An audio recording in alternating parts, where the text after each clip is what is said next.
ensemble la voix et prions. Rodo baba baba baya.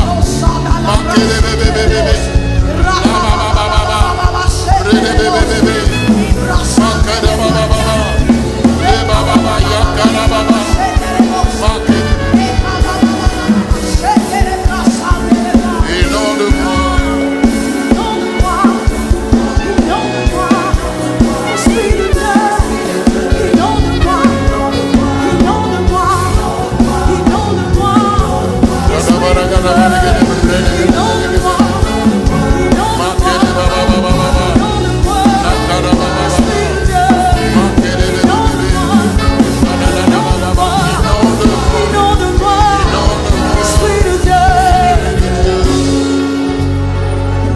Levons nos deux mains vers le Seigneur.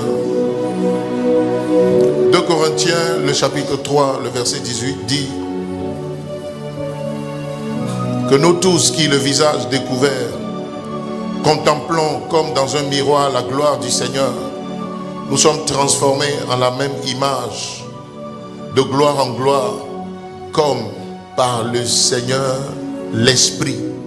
Dis avec moi, comme par le Seigneur l'Esprit. C'est par qui? C'est par le Seigneur Saint-Esprit que nous subissons des transformations. Il ne peut y avoir de transformation dans votre vie que si le Saint-Esprit devient votre Seigneur. C'est-à-dire que vous lui laissez toute la latitude de travailler dans votre vie, de vous remplir du caractère de Dieu, en vous éloignant d'abord du monde, en vous conformant à la parole du Seigneur et en mettant dans votre cœur ce ardent désir-là de ressembler à Dieu par l'obéissance à sa parole. Ce matin, le Seigneur va encore te parler, mais déjà je veux prier pour toi afin que dans le nom de Jésus-Christ de Nazareth, tu aies un cœur qui aspire profondément à connaître le Seigneur et à devenir comme il est. Quelqu'un dit Amen. Quelqu'un dit Amen. Alors nous allons prier ensemble pendant que tu as les mains levées. Le passage dit, nous tous qui le visage découvert, contemplons comme dans un miroir la gloire du Seigneur. Alléluia. Le visage découvert, c'est ce visage-là où le Seigneur, alléluia, où vous avez donné votre vie au Seigneur Jésus. Vous l'avez accepté véritablement comme votre Seigneur et votre Sauveur. La Bible dit que c'est en Christ que le voile se lève. Sinon, il y a un voile sur la conscience de tous ceux qui n'ont pas accepté Jésus. De tous ceux-là qui sont des religieux, qui viennent à l'église, mais qui n'ont jamais fait l'expérience du salut. Ils n'ont jamais véritablement rencontré Christ personnellement. Ceux-là, la Bible dit, malgré qu'ils sont à l'église, il y a un voile qui est posé sur leurs yeux. Et ce voile les empêche de voir la gloire de Dieu. Mais ce matin, je crois que dans ce lieu, il y a des gens dévoilés. Il y a des personnes dont le voile est parti parce que ces personnes-là ont accepté Jésus comme leur Seigneur et leur Sauveur.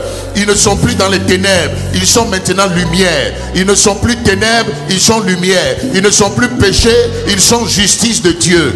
Quelqu'un dit Amen. Et lorsque le voile se lève, le voile des raisonnements humains, le voile de l'intelligence humaine, le voile de la nature adamique, lorsque ce voile se lève, la Bible dit que nous pouvons voir Dieu. Nous pouvons le voir. Nous pouvons le voir. Nous pouvons le voir. Pas avec nos yeux physiques, mais avec les yeux de nos cœurs. Quelqu'un dit Amen. Mieux encore, le passage dit que nous pouvons le contempler. Dis avec moi, contempler. Il y a une différence entre voir et contempler quelque chose. Celui qui voit seulement n'est pas encore en contemplation, c'est-à-dire en admiration. Contempler, c'est être en admiration de quelque chose. Et à cause de cette admiration que tu as pour la chose, tu passes du temps là-dessus. Tu regardes la chose, tu le regardes, tu le retournes, tu le regardes, tu l'observes. Et ensuite, tu commences à lui trouver de la beauté. Tu commences à lui trouver des choses intéressantes. Tu commences à lui trouver des choses que tu ne vois pas ailleurs. Tu commences à lui trouver une splendeur, une beauté, une magnificence. Je crois que dans cette salle, ce matin, sont venues des personnes qui ont vu la beauté de Jésus. Cette beauté transformait leur vie. Cette beauté changeait leur cœur. Cette beauté changeait leur tempérament. Cette beauté les transformait de l'intérieur. Est-ce que tu as vu ce Jésus ou bien tu as juste vu Jésus qui donne le mariage? Ce matin, je suis venu t'inviter à laisser le Saint-Esprit devenir ton Seigneur. Lorsqu'il devient votre Seigneur, c'est lui qui définit les priorités. C'est en ce moment-là que vous pouvez dire que ce que je cherche, ce que je veux le plus, c'est connaître Christ. Alléluia. Le connaître dans ses souffrances, le connaître dans sa mort, le connaître dans sa résurrection. Quelqu'un dit Amen. Pas me marier, mais connaître Christ. C'est le but de la vie chrétienne. C'est le but de notre marche avec Dieu. Sinon les gens se marient dehors. Tu peux aller dehors, il y a mariage dehors. Il y a l'argent dehors. Mais en Christ, l'ultime but que Dieu nous a fixé, c'est de le connaître. Dis avec moi, Seigneur, je veux te connaître. Cette année, fais-toi connaître à moi. Ouvre les yeux de mon cœur et enseigne-moi à te connaître. Attire-moi à toi. Donne-moi un cœur constamment, continuellement. Sois assoiffé de toi. Cette année, je veux être un assoiffé. Je ne veux pas être un religieux. Je ne veux pas être un religieux. Je veux être un assoiffé de Dieu. Quelqu'un dit Amen. Alors tu vas mettre une main sur ton cœur, tu vas lever l'autre main. Dis avec moi, Seigneur Saint-Esprit, ce matin, pendant que je vais écouter la parole, travaille en moi. Que la vérité vienne triompher du mensonge. Que la vérité de la parole illumine encore et encore et encore les yeux de mon cœur. Je veux te connaître. Je veux te voir. Illumine les yeux de mon cœur. Dis avec moi, Seigneur Saint-Esprit, enseigne-moi à discerner tes voies. Enseigne-moi à marcher après toi. Enseigne-moi à marcher sur tes conseils, sur tes directives. Je veux marcher par toi, parler par toi, penser par toi, agir par toi. Seigneur, Seigneur Saint-Esprit, enseigne-moi à connaître Christ au nom de Jésus. Prie maintenant la prière dans ta propre, avec tes propres paroles. Prions. L'odabra dagadabra les kalamama mama skedebebebea rakata la bababa chokate les bras kota la bababa. La com, affichez-moi le passage. Rekata la badagadaba de gedebre Maliko 2 Corinthiens 3 le verset 18. Chakalaba de gedebre l'odabro zeketeleme de gedeva labra. Quelqu'un peut prier, quelqu'un peut prier. Je crois que tu es venu ce matin prier. Chakalabada redele de gedebro zodo likona de levaya rakata no dodoba lebere de gedebre makata la baragadabre elle meredosha elle kenemene de dosha ratakana ma de gedebre lebere de bedegosha le barada la gadabara sheda le comede de bedege pri makele de bedegedebre la kataba baba. Dis-lui, plus que de l'argent, c'est toi que je veux. Plus que les biens matériels, c'est toi que je veux. Plus que ce monde, c'est toi que je veux. C'est toi que je cherche. Je veux te connaître. Saint-Esprit, enseigne-moi à connaître Christ. Rebebebebea, rokata baba baba, shekete de bebebebe. Prions, prie. Rekete de bebebebe so, la kata mama mama, rokata baba baba. Makere bebebe, la kataba, shaka, roko bobobo, sima mama, leko baba baba, rakatama, she, rekete kere bebebe ya, lokata baba baba, rokata baba baba, rebebebe, sukalaba, makini mama, rokoto no bobobo, rekete de bebebe, makara baba, au nom de Jésus. Quelqu'un dit avec moi, Seigneur, cette année, je veux que toutes mes quêtes se résument à la connaissance de Dieu, à la connaissance de Christ. Ce matin, ôte encore le voile et fais-moi voir une autre facette de ta gloire jamais vu auparavant. Dans le nom de Jésus. Quelqu'un peut acclamer le Seigneur? Acclame Jésus. Poussons des cris de victoire. Et la barana babaché. Quelqu'un dit amen. Salue le voisin, salue la voisine. Souhaite-lui la bienvenue dans la présence du Seigneur. Tu peux même aller plus loin. Pose-lui la question de savoir comment est-ce qu'il va. Alléluia. Et dis-lui que tu es heureux, tu es heureuse de le retrouver. Alléluia. Et d'être en sa compagnie. À la fin du culte, il faudra prendre une photo, un selfie avec ton voisin. Alléluia. Parce que sa vie est en train de changer. Sa vie est en train de changer. Sa situation est en train de changer. Et il sera bientôt le PDG de l'entreprise qui va t'embaucher. Quelqu'un ne m'entend pas ici? Elle sera bientôt la PDG de l'entreprise qui va t'embaucher. Radababa Sakata. Mandilibibibia. Dis amen. Alléluia. Gloire à Dieu. Je suis très heureux de vous retrouver ce matin. Amen. Alléluia.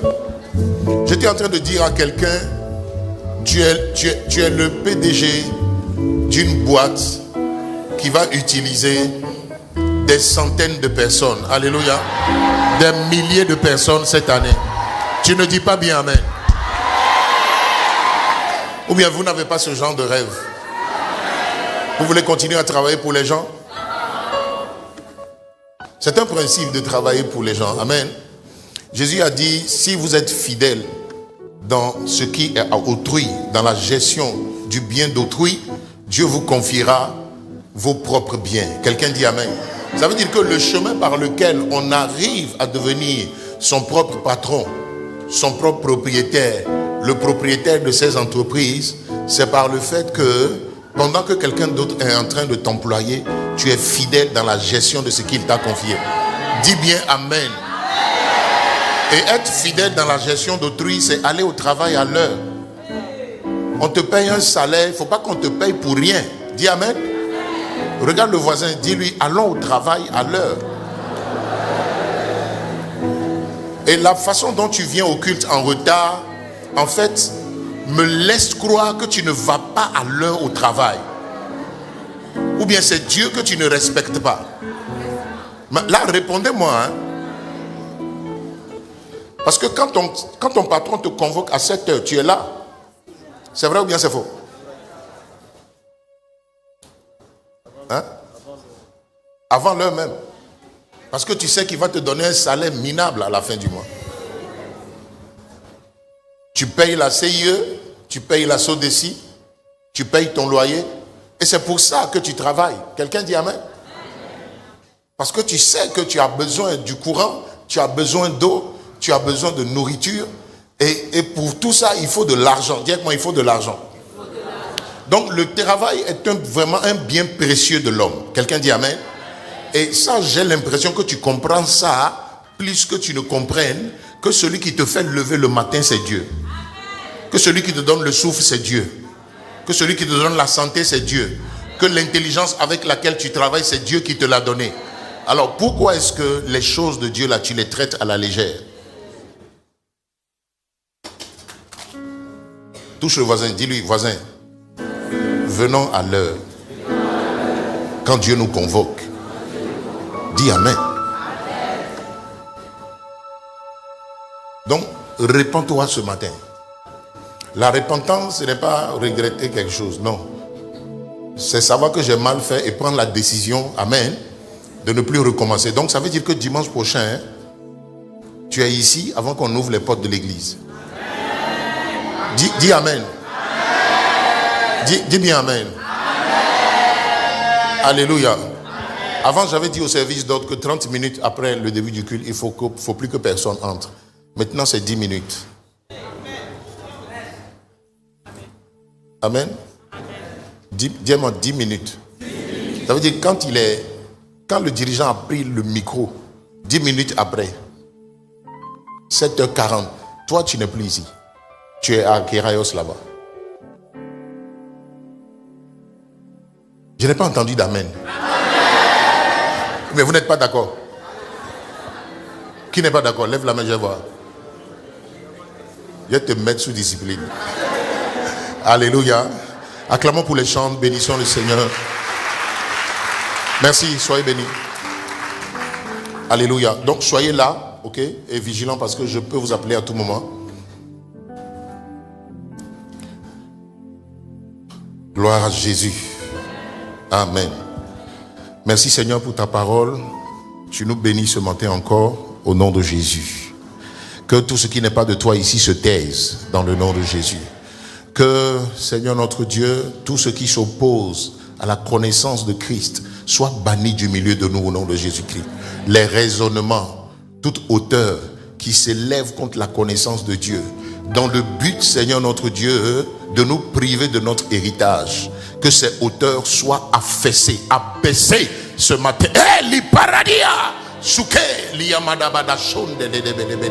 Nous condamnons toute voix qui n'est pas de toi à la soumission au nom de Jésus. Nous chassons les esprits impurs, les esprits de sorcellerie. Je les lis ce matin au nom de Jésus-Christ de Nazareth.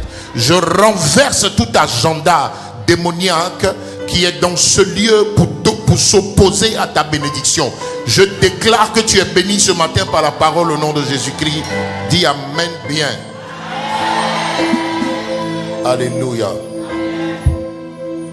Je disais tout à l'heure selon 2 Corinthiens 3, le verset 18, que le but ultime de la vie chrétienne, c'est de ressembler à Christ. Quelqu'un pense que Jésus est mort à la croix pour qu'il ait l'argent. Ce que nous avons perdu dans le jardin d'Éden, ce n'est pas l'argent, c'est la gloire de Dieu. C'est-à-dire la ressemblance, l'image et la ressemblance de Dieu. C'est ce que nous avons perdu dans le jardin. Alors, Jésus ne peut pas être venu pour nous donner de l'argent. Il est revenu nous donner la gloire que nous avions jadis perdue. Donne-moi un amen puissant. C'est pourquoi le passage dit que nous tous qui le visage découvert, contemplons comme dans un miroir la gloire du Seigneur, nous sommes transformés. Parce que le péché nous avait déformés.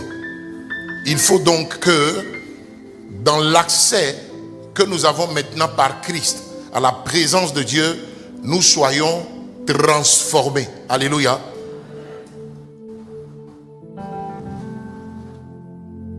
Transformé, ça veut dire que tu changes de forme. Amen. Dis-moi, changer de forme. Je te vois changer de forme cette année. Vous savez, la création n'est soumise qu'à son créateur. Je ne sais pas si quelqu'un me comprend. Je peux répéter, non? Amen. La création n'est soumise qu'à celui qui l'a créée. Les temps et les circonstances sont soumises à Dieu. Ou sont soumis à Dieu, si vous voulez. Dis Amen. Les problèmes de ta vie sont soumis à Dieu. Peut-être pas à toi, mais ils sont soumis à Dieu. Quelqu'un dit Amen? Oui, le célibat de ta le célibat de ta famille a des oreilles. Et celui qui peut lui parler et lui fait entendre raison, il s'appelle Jésus-Christ de Nazareth, le principe de la création. Dis Amen. Toi, tu ne peux pas y venir à bout. Pourquoi? Parce que tu es un homme. Donc si tu continues d'opérer avec ta nature humaine, ton identité de Kwadjo, ou bien comment tu t'appelles? Kwasi, j'étais pas loin. Si tu continues d'opérer ici sur la terre avec ton identité de Kwasi, ce qui va se passer, c'est que les problèmes de la terre vont être tes problèmes. Je ne sais pas si quelqu'un me comprend. Oui, les problèmes de la terre vont être tes problèmes. Les problèmes des humains seront tes problèmes. Si tu continues de vivre comme un humain, tu n'es pas un simple humain. Tu es divin. Tu es divin. Il y a une nature divine en toi. Et c'est par cette nature que tu dois opérer. Pour être au-dessus des lois, alléluia, des lois naturelles et démoniaques. À cause du péché d'Adam et Ève, des lois démoniaques ont pris le contrôle. Amen. Voilà, de la terre, de l'humanité. Le péché, la Bible dit, le monde entier gît sous la puissance du malin. Ne jouez pas, Satan règne ici. Mais il règne sur un domaine qui s'appelle le monde. Dis avec moi le monde. Alléluia.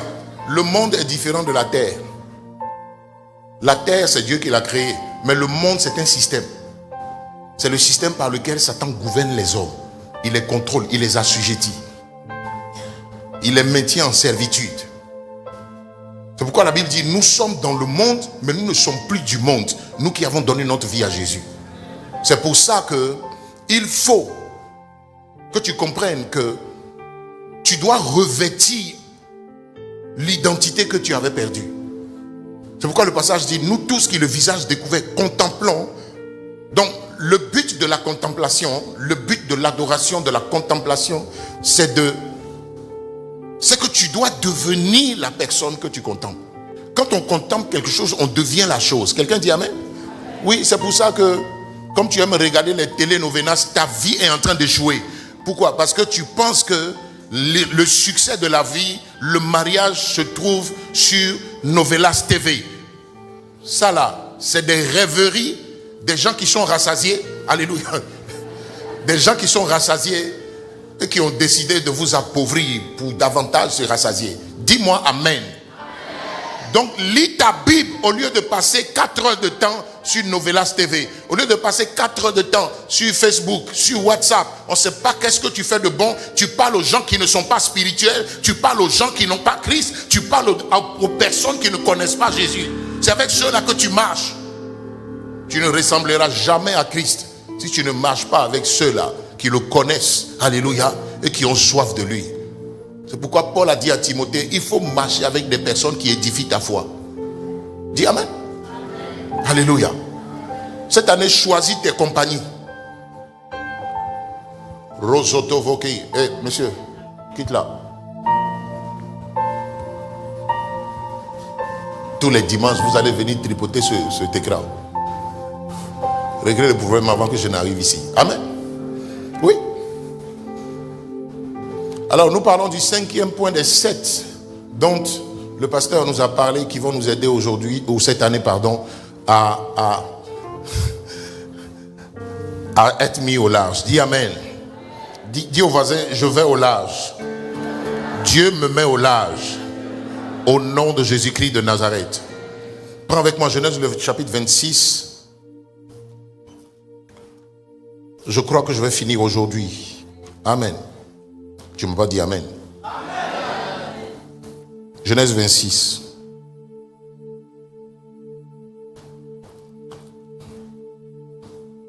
Les shondolomasi kabalahalalia.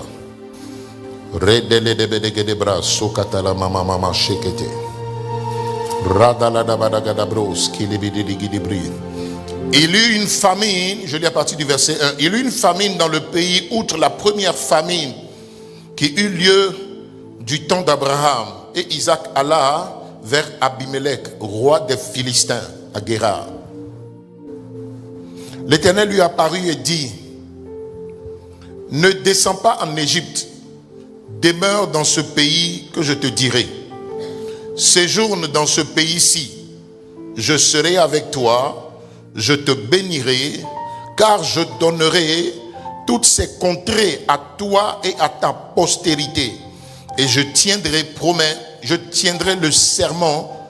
Baisse un peu. Hein? Baisse un peu.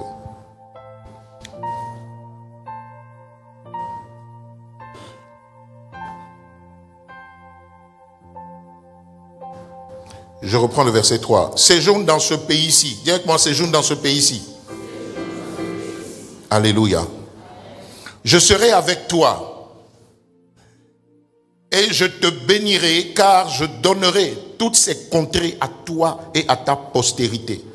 Et je tiendrai le serment que j'ai fait à Abraham ton père. Quelqu'un dit amen? Ce verset m'intéresse sérieusement. On va le lire ensemble. Séjourne dans ce pays-ci. Je serai avec toi. je veux que quelqu'un comprenne ce matin que Dieu n'est pas avec vous partout. Ça peut te choquer, mais c'est vrai. Dieu n'est pas avec toi là où il ne t'a pas envoyé.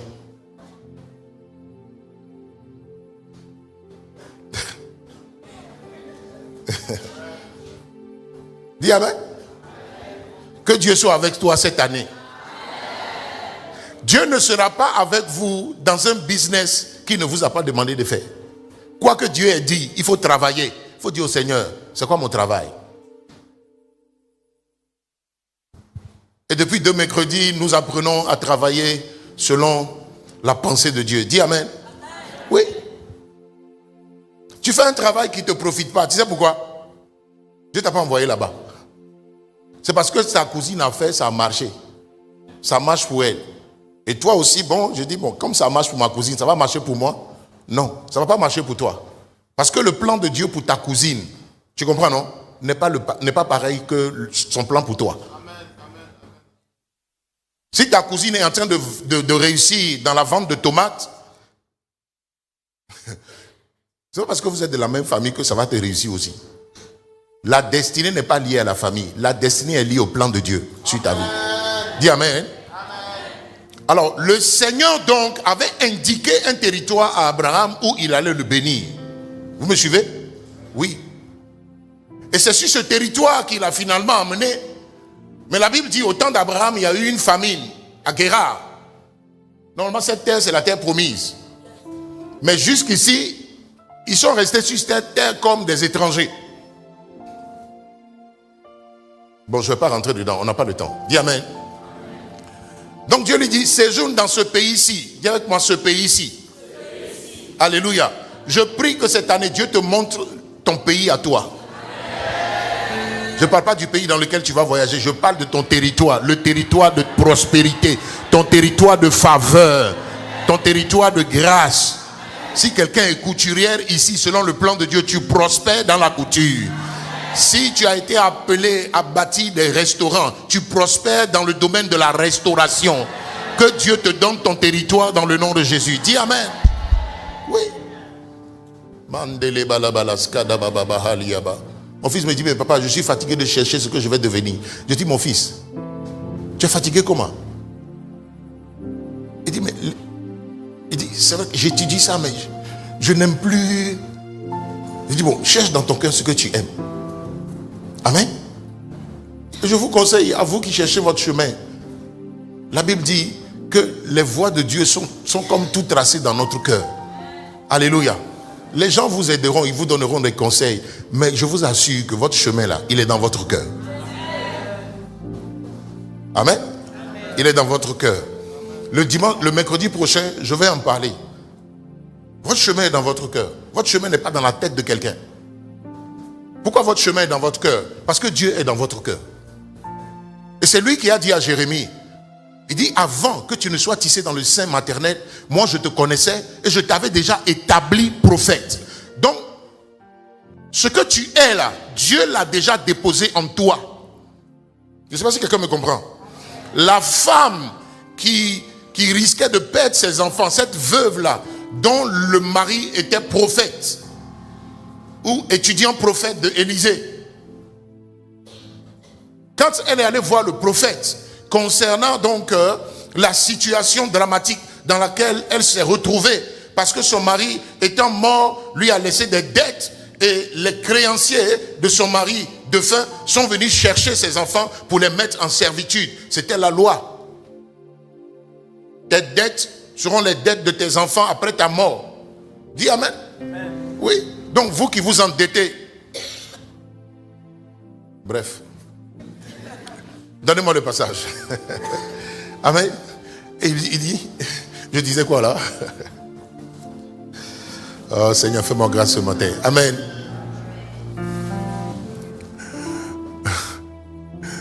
Cette femme-là, quand elle est allée voir le prophète pour résoudre son problème, le prophète lui a dit, madame, qu'est-ce que vous avez? Elle dit, je n'ai rien. Il dit, si, vous avez quelque chose.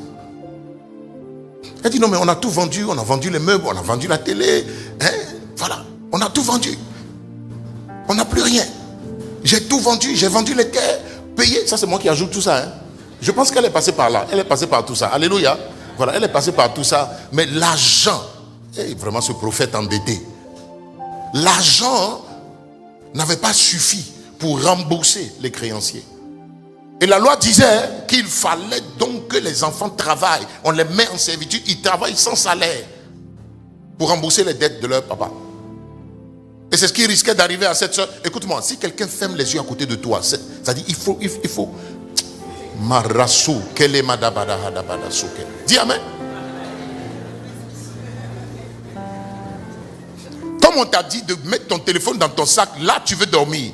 Tu veux dormir parce que je suis en train de prêcher. Tu vois, il y a un démon sur toi, il y a un esprit mauvais qui est contre ta prospérité, qui est contre ton bien-être. Si on se met dehors tout de suite là, tu vas trouver des causeries jusqu'à 14 heures, tu ne vas pas dormir.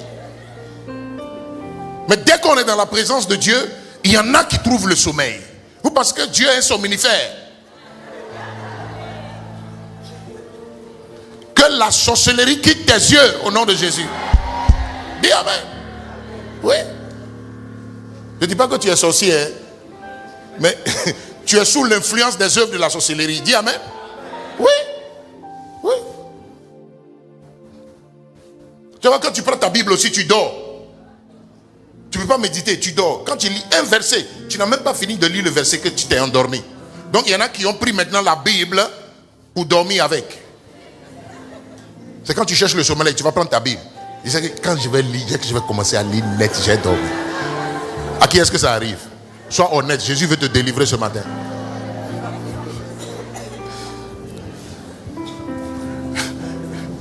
Bon, tu t'es jamais posé la question, pourquoi c'est quand je prends la Bible là que je dors? Quand je regarde la télé, je ne dors pas.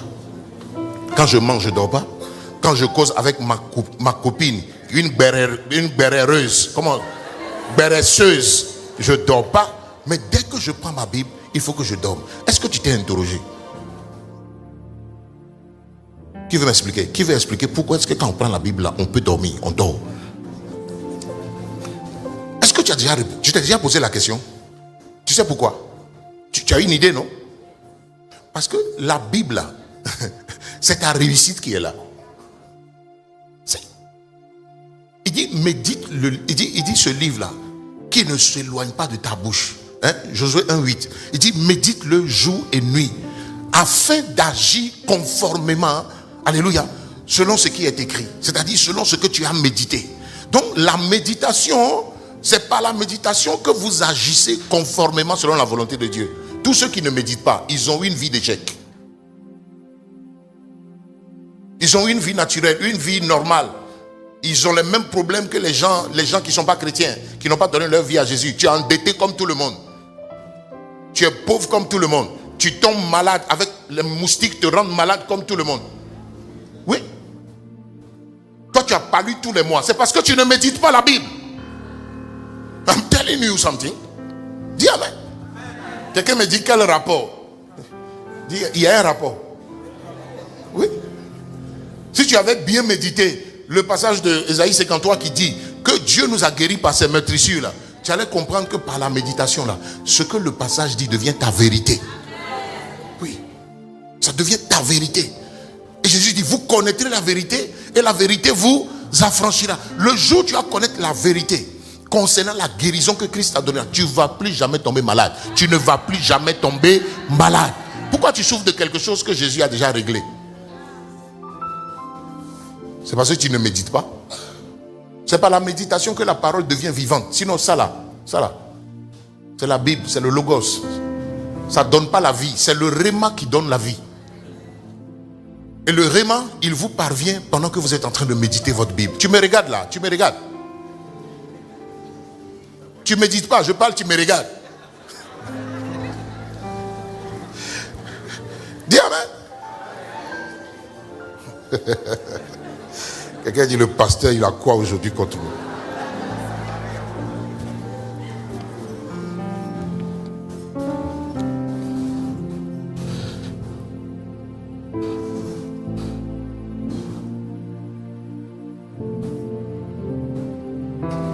La solution que Dieu a donnée à cette femme était chez elle à la maison.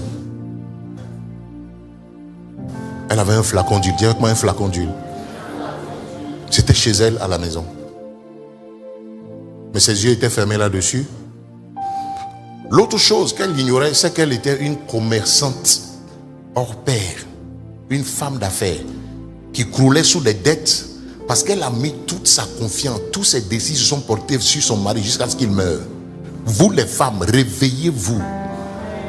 Que les désirs des femmes se tournent vers leur mari, là, c'est une malédiction. Lisez la Bible, c'est une malédiction, c'est pas une bénédiction. C'est quand toi ton mari est là que tu pries. Oh Seigneur, aide-moi, mon parfum est fini, je n'ai plus d'habits, je n'ai plus de chaussures. Pourquoi tu ne fais pas cette prière quand il n'est pas là?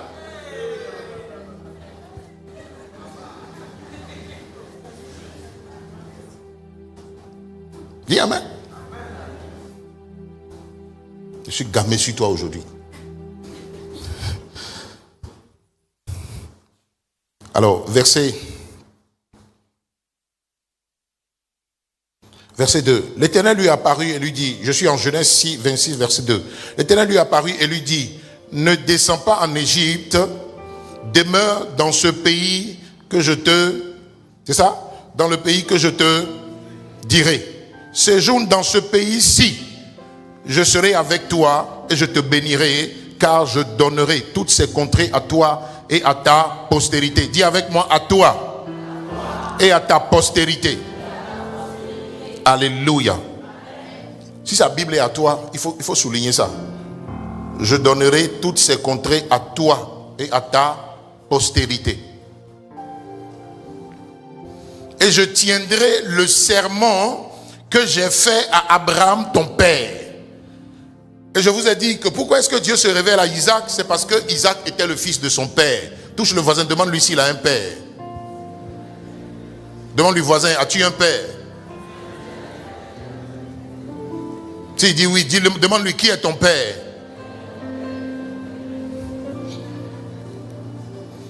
Il y en a qui n'ont pas de père. Ils n'ont pas de pasteur. Ils ont des prédicateurs qu'ils se sont choisis eux-mêmes. Des prédicateurs qui leur disent ce qu'ils ont envie d'entendre. Le jour où je commence à dire ici ce que tu n'as pas envie d'entendre, tu quittes l'église et tu vas dans l'église voisine. Écoute-moi, écoute-moi. Ta vie ne sera rien si tu continues de vivre comme tu vis là. Tu ne vas rien réaliser du plan de Dieu pour ta vie. Il faut que tu aies un père, il faut que tu aies un pasteur, il faut que tu aies un berger. Accepte de te soumettre à quelqu'un qui va parler sur ta vie de la part de Dieu.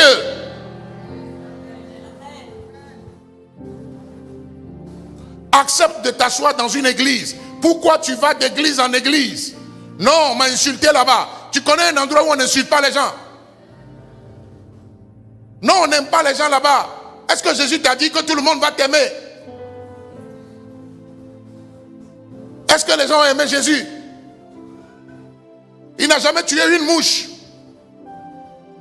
Il n'a jamais fait du mal à personne. Mais les gens l'ont haï au point de le tuer. Qui t'a dit que tout le monde va t'aimer? On a le devoir de t'aimer. Mais nous tous, nous n'allons pas t'aimer. Seul Jésus t'a aimé, il est mort pour toi. Alors à toi, soit un jour, quelqu'un va s'occuper de toi. Quelqu'un va te dire ce que tu dois faire. Quelqu'un va te conseiller. On va prier pour toi. On va t'encadrer. On va te suivre. On va t'aider à connaître Dieu. Il faut t'asseoir.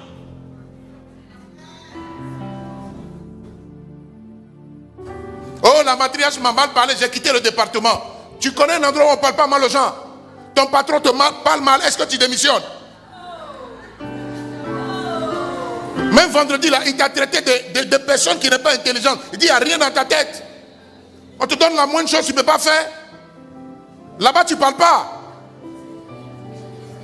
C'est ici que tu parles sur nous. Tu parles sur ton responsable de département. Tu parles sur le patriarche. Tu parles sur la matriarche. Tu parles sur le responsable de département. Parce que nous, on n'a pas de salaire à te donner. Qui a chassé tes démons?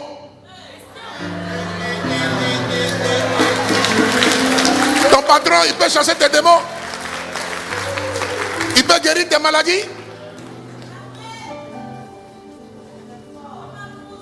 Maintenant, tu trouves que tu es arrivé.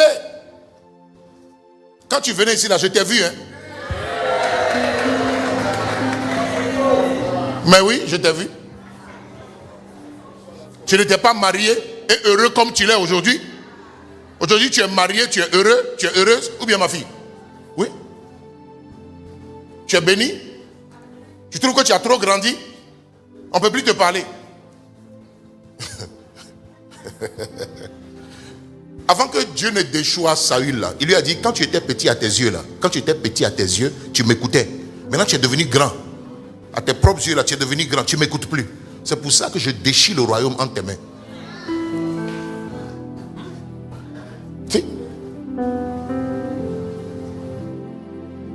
C'est parce que tu es devenu grand à tes yeux que tu refuses d'aller à la tribu, que tu refuses d'aller servir. C'est parce que tu es devenu grand à tes yeux. Ou bien tu as toujours été grand à tes yeux, tu n'es jamais arrivé là-bas. Les chaises que tu es venu trouver rangées comme si c'est une machine qui les avait dressées là. C'est les tribus qui ont fait ça. Toi tu es venu t'asseoir bonnement, le pasteur va prêcher, tu vas écouter, à peine même tu mets en pratique. Il faut que ta vie devienne utile entre les mains de Jésus. Dis Amen. C'est toi seul qui te trompes. Tu penses que tu peux utiliser Dieu pour arriver à tes fins. You can't. Tu ne peux pas. C'est parce que Dieu il est patient envers toi encore. C'est pour ça qu'il te laisse comme ça.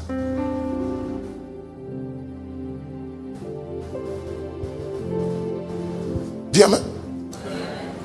Si vous voulez que votre vie prenne la destinée prophétique que Dieu lui a indiquée, ça passe par le service.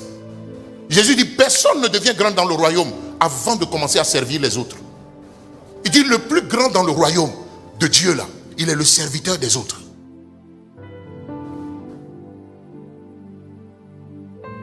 Je suis à votre service. Parce que moi je vois Dieu.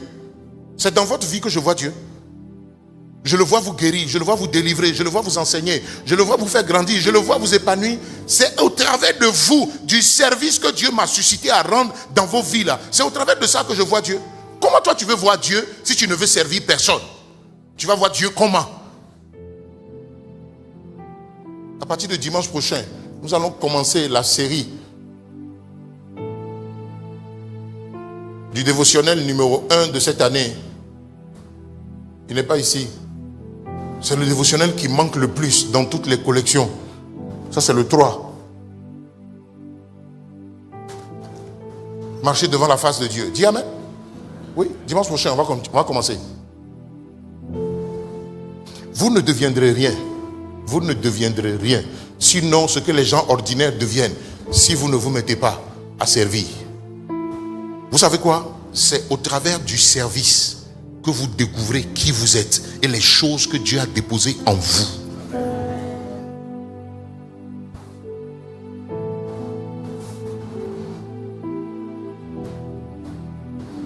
Là, on est en train d'enseigner les lois par lesquelles on prospère dans le travail. Vous savez que le travail qui vous épanouit, c'est le travail où vous êtes conscient que vous êtes en train de servir les autres. Pas vous servir des autres, vous êtes en train de servir les autres. Aujourd'hui, Microsoft gouverne le monde. Vous savez pourquoi? Parce qu'un matin là, à 15 ans, l'enfant là s'est assis dans le garage de son papa. Et puis il a réfléchi à comment résoudre des problèmes sur la terre. Comment créer l'ordinateur.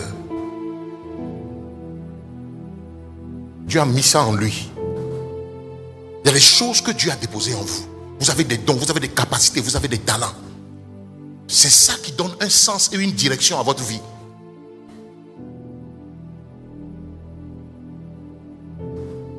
Dis Amen. Je peux aller plus loin? Est-ce que je peux pousser?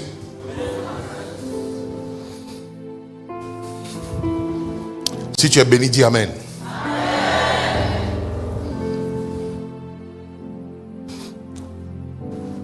Il dit, je multiplierai ta postérité comme les étoiles du ciel. Je donnerai à ta postérité toutes ces contrées et toutes les nations de la terre seront bénies en ta postérité. Dis Amen. Dis avec moi, et toutes les nations de la terre seront bénies en ta postérité. Que Yamoussoukro soit béni. Que Yamoussoukro soit béni. Tu ne dis pas bien Amen. Je dis que Yamoussoukro soit béni. Que la région du Bélier soit bénie. Parce que toi, tu vas commencer à servir le Seigneur.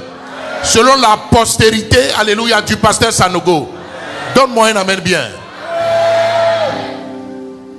Dieu est en train de dire à Isaac, je me suis révélé à toi parce que tu es le fils de ton père. Tu es la postérité de ton père.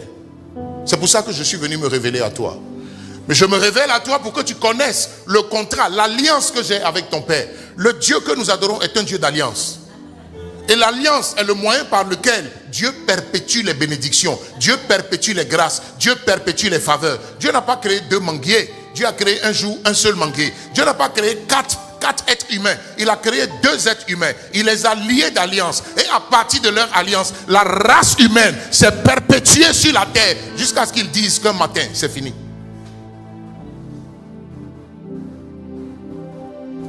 Si vous pouvez rentrer en alliance, vous allez connaître le Dieu qui donne le repos.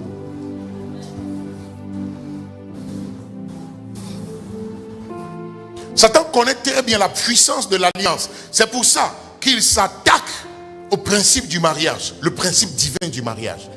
Et aujourd'hui, il a convaincu les hommes de se marier entre hommes et hommes. Pourquoi? Parce que son but, c'est de détruire à la racine ce que Dieu a établi, les fondements sur lesquels il a bâti notre vie. Il faut qu'on renverse ça. Et il sait que tant qu'on va, si on a pu renverser les fondements sur lesquels il a bâti les choses, notre vie également sera un enfer. Dis amen. Est-ce que Dieu est revenu dessiner le visage de vos enfants? Il n'est pas revenu dessiner. Il a mis ça dans une loi. L'homme quittera son père et sa mère, s'attachera à sa femme. Et les deux deviendront une seule chair. C'est une alliance. Dieu l'a établie. C'est fini. C'est à partir de ce principe-là que toute la terre s'est peuplée. Où Dieu n'est plus jamais venu dessiner le visage de personne. Pourquoi?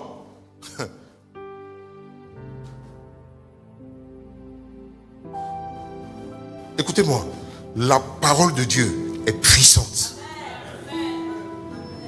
Et Dieu a fondé toutes choses sur sa parole. C'est pourquoi la Bible dit que Christ est le principe de la création. C'est par lui, en lui et pour lui que toutes choses existent. Il dit, je vais bénir toute la terre, mais à partir de ta postérité. C'est la même chose qu'il avait dit à qui? Abraham. Il répète la même chose à Isaac, son fils. Est-ce que tu peux devenir le fils de quelqu'un cette année? Est-ce que tu peux devenir le fils de quelqu'un cette année? Est-ce que tu peux devenir le fils du pasteur Sanogo cette année? Donne un amen puissant. Amen. Ce que j'ai appris en lisant la Bible, c'est que le Dieu que nous adorons est un Dieu de bénédiction générationnelle. Il n'est pas en train de bénir Isaac. Il est juste en train de dire à Isaac ce qui est. C'est que j'ai béni Abraham et j'ai décidé que à partir de lui, qu'il ne sorte que de la bénédiction. Et que cette bénédiction affecte toutes les nations. C'est ce que j'ai décidé. C'est comme ça que j'ai fait alliance avec Abraham. Et cette alliance va demeurer, elle va subsister jusqu'à ce que le but que je lui ai assigné là. C'est pourquoi Abraham reste le père de la foi. Quand nous mourrons, le saint qui nous accueille dans l'éternité là, c'est le saint d'Abraham. Tous ceux qui sont morts en Christ, ils vont dans le sein d'Abraham en attendant que Dieu juge les vivants et les morts. Pourquoi? Parce que c'est son sein qui nous a engendrés. C'est l'obéissance d'Abraham, c'est l'alliance que Dieu a faite avec Abraham, et c'est le fait que tous ceux qui sont descendus d'Abraham jusqu'à Jésus ont obéi à cette alliance. C'est comme ça que le salut est arrivé jusqu'à nous. L'alliance est le moyen par lequel Dieu perpétue la bénédiction. Satan le sait aussi. Il sait que c'est par l'alliance qu'on perpétue toutes choses. C'est pour ça que, pour maudire, il va venir faire alliance avec toi. Pourquoi? Pour que tu pêches. Et à partir de l'alliance, il va perpétuer la malédiction sur ta vie. C'est pourquoi quand un enfant naît dans une famille sorcière, d'une maman sorcière, d'un père, on ne demande pas son avis, on l'initie. Ça, c'est la puissance de l'alliance. On l'initie. Parce que la sorcellerie n'est pas venue pour une génération de la famille. Elle est venue pour des générations et des générations. Satan ne possède pas les gens pour une génération. Il possède les gens sur des générations. Parce qu'il ne veut pas perdre le contrôle. Quelqu'un dit amen. Donne un amen puissant.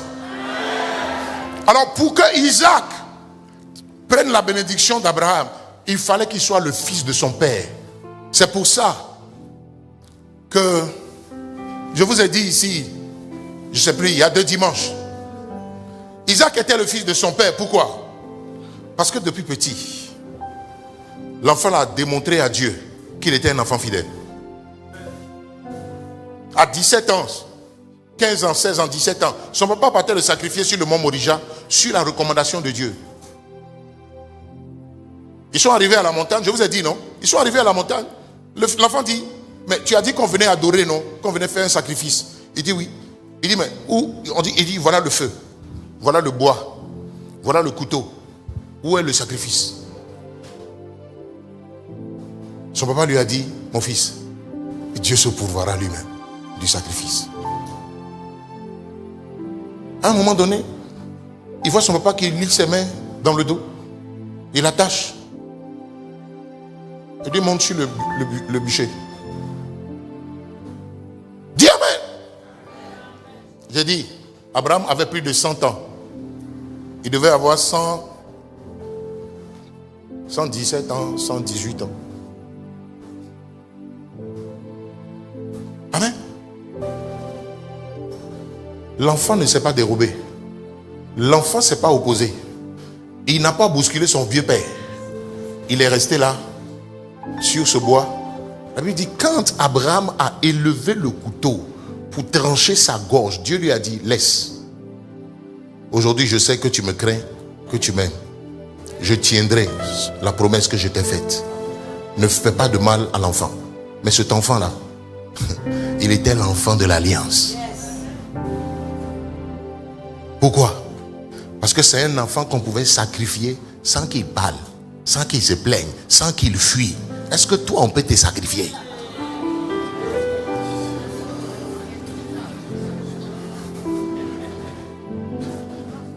Parce que Dieu peut te sacrifier. Est-ce que Dieu peut te demander un sacrifice à faire? Et puis tu vas faire.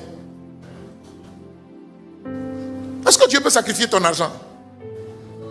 Est-ce que Dieu peut sacrifier ton temps? Maloche, il faut répondre. Il faut répondre. Tu dois répondre. Il dit, offre-moi ton corps en sacrifice. Il dit, Saint-Esprit, Saint-Esprit, Saint-Esprit, c'est compliqué. C'est compliqué. C'est compliqué. Je suis jeune. C'est compliqué.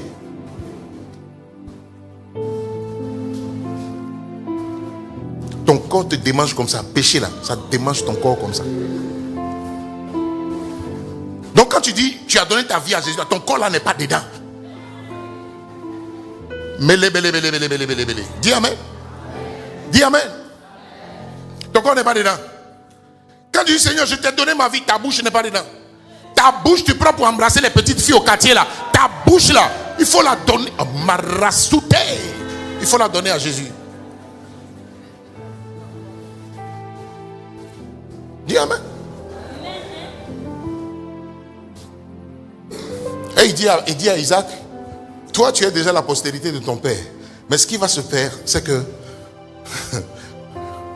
ma bénédiction là, ma bénédiction, je la confierai à tous ceux qui seront ta postérité. Vous savez, ce n'est pas parce que vous êtes né de quelqu'un que vous êtes sa postérité. L'héritage n'est pas physique, l'héritage est spirituel. Et l'héritage ne va pas aux enfants. Je ne parle pas de matériel. Ton papa t'a laissé une maison, ça là, on n'appelle pas ça bénédiction. La bénédiction dont on parle, ce n'est pas une bénédiction matérielle. C'est une bénédiction spirituelle. C'est un trésor. Quelqu'un dit amen. C'est une bénédiction, c'est une grâce. Comment tu as vu Jésus, non? C'est lui qui est la bénédiction. C'est lui qui est la bénédiction. C'est Jésus la bénédiction. Le salut qu'il donne, la guérison qu'il donne, les délivrances qu'il donne, la paix qu'il donne. Votre argent ne peut pas vous donner cette paix. Le salut de ton âme, le ciel que Jésus donne, c'est lui la bénédiction. Oui. La bénédiction qui tient dans ce siècle et dans l'éternité. Une maison, tu ne peux pas la transporter dans l'éternité. Une voiture, tu as fait quoi avec? Après 4 ans, tu en es fatigué. Oui, tu veux une nouvelle. Le matériel ne peut pas vous combler. Le matériel ne peut pas vous satisfaire. Mais Jésus comble. Jésus satisfait. Sa présence dans votre vie vous accorde une paix que vous ne pouvez pas décrire. Une joie que vous ne pouvez pas décrire. L'éternité, rien ne peut l'acheter. Sinon le fait que Jésus vous la donne. Pendant qu'il est dans votre vie.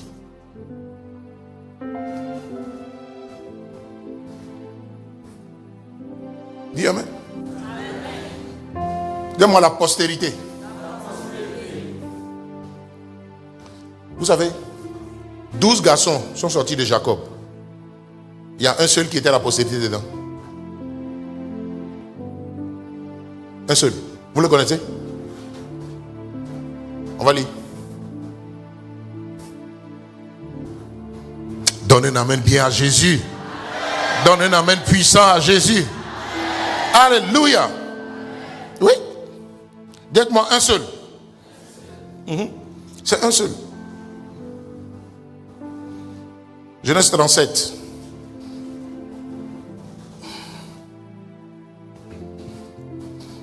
Dis encore, un seul. Dis-moi, c'est un drame.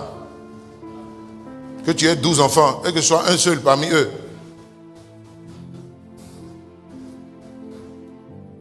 Qui soit la prospérité.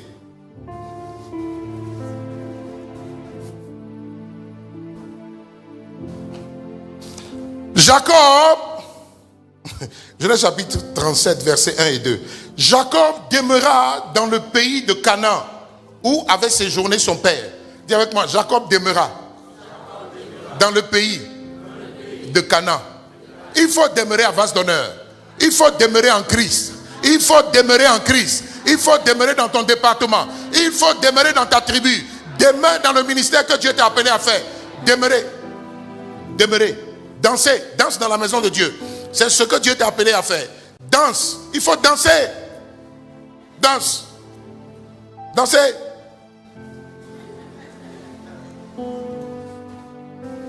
Il faut demeurer. Demeure dans ton département. Demeurer veut dire élit domicile. Élit domicile. Rester. C'est là où tu vis. Pourquoi vous ne demeurez pas dans les églises? Dans une église où Dieu t'a appelé. Auprès d'un père spirituel que Dieu t'a donné. Pourquoi tu ne demeures pas? À moins qu'il se soit détourné du Seigneur. Si c'est détourné du Seigneur, il n'est plus dans la vérité. Il veut coucher avec toi. Il faut le quitter. Hein? Il faut le quitter. On ne demeure pas dans le mensonge. Il faut demeurer dans la vérité. Donc demeure avec un père spirituel. Demeure avec un pasteur. Demeure dans une église où on prêche la véritable parole de Dieu. Dis amen. Pourquoi vous ne demeurez pas? Vous ne demeurez pas parce que on prêche pas contre quelqu'un. On prêche contre le péché. On dénonce le péché. Dis amen. Oui. Toi, tu n'aimes pas ça. Dis pasteur là, il parle trop de péché. Le péché là, c'est ton ennemi. Il faut qu'on parle de lui pour que tu sois réveillé. Dis amen. Dis avec moi, Jacob demeura dans le pays de Canaan. Amen. Oui. Quand on va aller dans Genèse, le chapitre 32, vous allez voir que Jacob est demeuré. Alléluia. Dans les luttes avec un homme toute la nuit. Ils se sont battus. Dis-moi, ils se sont battus. Pourquoi toi tu ne demeures pas avec les gens qui se battent contre toi? Est-ce que ce n'est pas à l'issue de ce combat-là que la bénédiction est sortie? Où son nom a été changé? Toi, tu ne sais pas que quelqu'un qui te combat là, en fait, c'est quelqu'un qui est venu t'aider à changer ton nom. Parce que tu es une palabreuse, tu es impatiente. Alléluia. Oui. Il faut que quelqu'un vienne t'enseigner la patience de Dieu. La personne va t'énerver tous les jours. Et puis Dieu va te dire, il faut rester calme. Reste calme. Ne dis rien. Ne parle pas. Un mari bizarre. Mais Dieu va te dire, tu ne divorces pas, tu restes là. Est-ce que je parle à quelqu'un ici? Un mari qui ne donne pas popote. Il donne popote en monnaie de singe. Mais il dit, il faut rester. Parfois, il n'en a pas, il faut l'aider. Dis amen. Un papa bizarre qui parle mal aux enfants. Mais le Seigneur dit, continue de te soumettre à lui, continue de le respecter. N'élève jamais la voix, ne sois jamais en colère. Amen. Ne dis rien d'irrespectueux. Tu dois honorer ton père et ta mère. Elles sont parfois bizarres, mais il faut les supporter. Dis amen. Oui.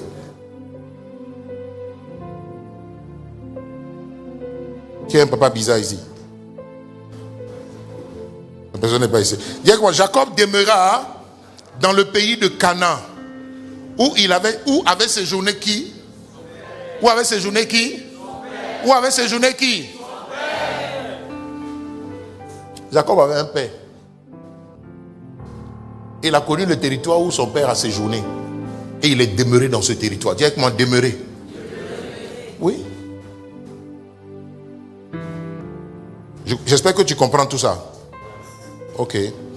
Dis-moi, voici la postérité de Jacob.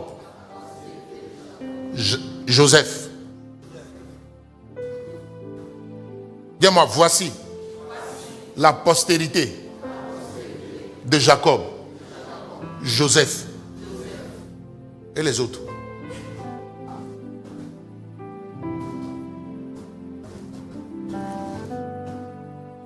Demande-moi, pasteur, et les autres.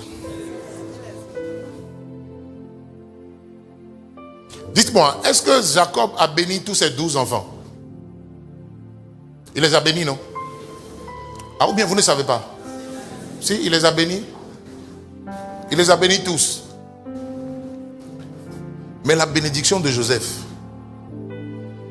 Dis-moi, la bénédiction de Joseph. C'est trop dangereux. Il le bénit jusqu'à et puis il dit, tu es devenu le prince de tes frères. Joseph était l'avant-dernier. Mais il est devenu, spirituellement parlant, il est devenu le grand frère de tous. Il est devenu celui qui a pris l'héritage divin. Pas l'héritage de Jacob, l'héritage divin. Dis-moi, l'héritage divin. Est-ce qu'il y a des héritiers du pasteur Sanogo ici?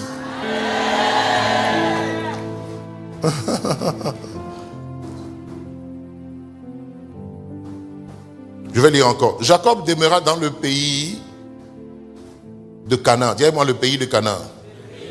Où avait séjourné son père. Amen. Tu as trop vite fait de quitter un pasteur, de quitter une église. Amen. On t'a mis sous discipline là-bas, tu as fui. Tu n'as pas fini la sous-discipline, tu es parti. Écoute-moi. J'ai un comme ça qui est arrivé ici. Je lui ai dit, il faut retourner. Retourne voir ton pasteur. Va faire la paix. Retourne finir ta sous-discipline. Si après il faut que tu partes, tu vas partir. Sur instruction divine, bien sûr. On ne quitte pas une église parce qu'on t'a mis sous discipline. On ne quitte pas un département parce que on m'a mal parlé là-bas. Est-ce que Jésus n'a pas dit qu'on nous parlera mal? Mais toi tu ne lis pas la Bible. Il dit on va vous outrager à cause de mon nom. C'est à cause du nom de Jésus qu'on est parti dans le département. Oui. Mais un matin le patriarche, en tout cas on ne sait pas qu'est-ce qu'il a pris. Hein? Peut-être que ce jour-là, il s'est fâché en sortant de la maison. Hein? Il est venu au culte. Il était un peu tendu. Il faut trouver des excuses aux gens. Quand on crucifiait Jésus, là, Jésus dit, hey, papa, pardonne-leur, car ils ne savent pas ce qu'ils font. Des gros monsieur comme ça, barbus, ils ne savaient pas ce qu'ils faisaient en crucifiant Jésus. Mais Jésus, il dit, pardonne-leur, car ils ne savent pas ce qu'ils font. Quelqu'un dit amen?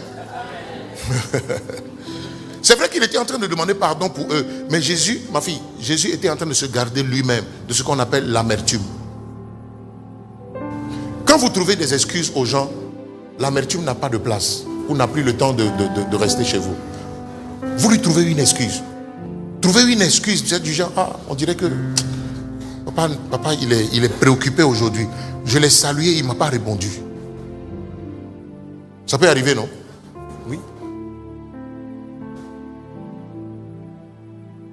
Mon épouse s'est réveillée aujourd'hui, mais vraiment, elle m'a donné un bonjour froid. Elle ne m'a pas salué, elle ne m'a pas regardé. Mais depuis 2 jours, elle ne me regarde pas. Les femmes, elles ont des hormones qui se mélangent.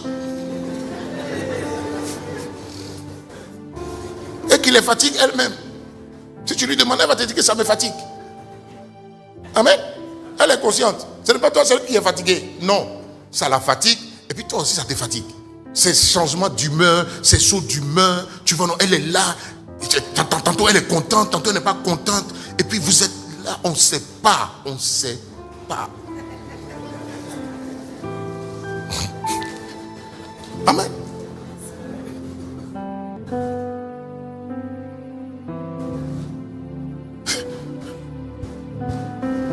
Vous savez la fin de Genèse 32 là. Dieu a dit à Jacob, il dit, tu as combattu avec Dieu et avec les hommes et tu as été trouvé vainqueur.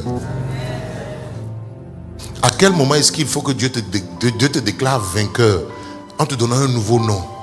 Si toi là, tu fuis toutes les difficultés. Tu fuis les gens que tu ne supportes pas. Tu fuis le groupe musical. Parce qu'on t'a dit que, tu as appris que, quelqu'un a dit que, tu as un nez penché, que je ne sais pas chanter mais tu luttes micro.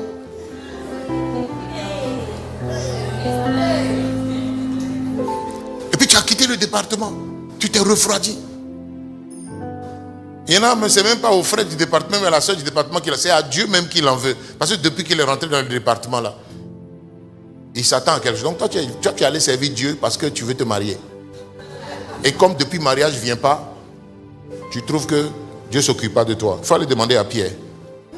Il a pris sa bague, il a prêché, on ne sait pas pendant combien d'heures. Pierre a attendu. Dis-moi, Pierre a attendu. C'est après que Jésus s'est occupé de lui. Dis Amen. Dieu s'occupe de toi bientôt. Si tu peux apprendre à patienter un peu. Dis Amen. Très souvent, l'impatience vient, Satan vient vous exciter et vous éloigne de votre territoire de bénédiction quand il sait que vous êtes proche du but. Dis Amen. Quand quelqu'un commence à te faire par la faute, ça va que tu es proche du but. Je peux continuer? Est-ce que je peux continuer? Alors, la postérité, ce n'est pas physique, c'est spirituel. Si Joseph est devenu la postérité de Jacob, ça veut dire que Joseph a rassemblé un certain nombre de qualités, un certain nombre de vertus, de valeurs, quelqu'un dit Amen, qui ont fait porter sur lui le regard de Dieu. C'est pour cela que Dieu l'a récompensé. Dieu lui a confié l'héritage. Pourquoi? Parce qu'on a trouvé chez Joseph des valeurs, les valeurs divines, le cœur de Dieu. Quelqu'un dit Amen. Vous continuez le passage. Écoutez-moi. Joseph retrouve ses frères finalement en Égypte. Il les reconnaît, mais eux ne le reconnaissent pas. C'est ça? Il se dévoile à eux. Et il leur fait savoir que je suis Joseph, votre frère que vous avez vendu. Votre frère que vous avez vendu. Vos frères vont vous vendre. Vos collègues vont vous vendre. Vos amis vont vous trahir. Écoutez-moi. Vos proches seront méchants envers vous. Une des 7 clés que nous allons apprendre là, c'est la gestion des querelles. Dis avec moi la gestion des querelles. Joseph a su gérer les querelles que ses frères lui ont faites. Dis amen. C'est ce qui lui a valu finalement d'être devenu le prince de ses frères, d'avoir été élevé au-dessus d'eux. Et quand ils arrivent, vous savez ce qu'il leur dit? Il leur dit, quand ils se dévoilent là, et puis les frères ont commencé, je pense qu'ils ont commencé à vraiment s'apeurer, et il leur a dit, ne vous inquiétez pas, ne vous fâchez pas. Ce n'est pas vous qui m'avez envoyé ici.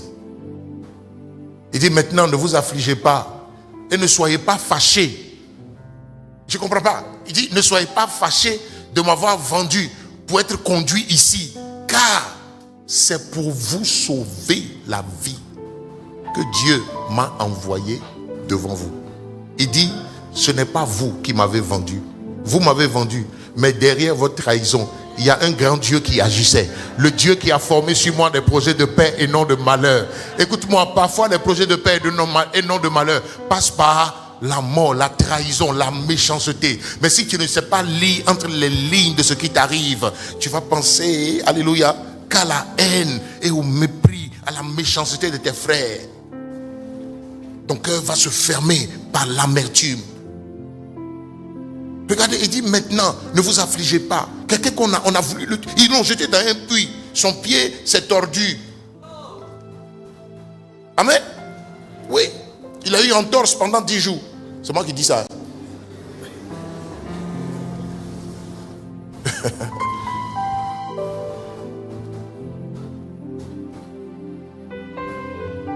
Il dit, ne vous affligez pas, ne vous fâchez pas de m'avoir vendu pour être conduit ici. Car c'est pour vous sauver. Donc on trahit Joseph. Joseph pense encore au salut des autres. Il pense au salut de ses frères. Lui, quand il lit là, il ne voit pas la trahison, la méchanceté. Il voit la main de Dieu. Le reste, I don't mind. I don't care. Ça veut dire qu'on ne pouvait pas atteindre ce gars-ci. C'est quelqu'un qu'on ne peut pas arrêter. Tout ce qui lui arrive a un sens pour lui. Tout ce qui lui arrive, Dieu est derrière. Dis amen. Oui. Quand Pierre prêchait le jour de la Pentecôte, il dit, ce Jésus que vous avez crucifié là, Dieu vous a fait exécuter tous les desseins qu'il a formés concernant Jésus-Christ. Il dit, vous l'avez tué, vous l'avez maltraité, vous l'avez tué. Mais il dit, c'est des desseins que Dieu a arrêtés. C'est le plan que Dieu a arrêté. C'est pourquoi Jésus leur disait, papa, pardonne-leur quand ils ne savent pas ce qu'ils font. C'est moi qui sais ce que tu es en train de faire. Je suis sur le chemin de ma gloire. Ceux-là, il faut leur pardonner. Donne un amen puissant. Amen. Touche le voisin, dis-lui, va au département. Va à la tribu. Va creuser les puits de ton père. Va servir Dieu. Va être chante. Alléluia. Regarde comment tu aimes ton temps. Tu aimes ton temps. Quand je prêche même au-delà d'1 heure de temps, toi tu es fatigué déjà. Le pasteur il parle trop aujourd'hui, il n'a qu'à nous laisser, on va partir à la maison. Tu vas partir à la maison pour aller faire quoi? Tu as passé une semaine durant au travail, à courir, à chercher du pain. Aujourd'hui là, c'est le jour du Seigneur. Viens t'asseoir ici. Quand on prêche 1 heure de temps, toi tu es déjà fatigué. Tu es charnel, tu es charnel, tu es charnel. Amen. Tu es charnel. Tu n'aimes pas Dieu, tu n'aimes pas sa présence. Maman, tous les dimanches, c'est à 21h qu'on rentre à la maison. 21h. C'est pour qui? Vous pensez que c'est pour gagner du pain? Si c'est pour gagner du pain, je m'en vais travailler. À 18h30, j'ai fini comme toi. Je suis à la maison avec ma femme et mes enfants.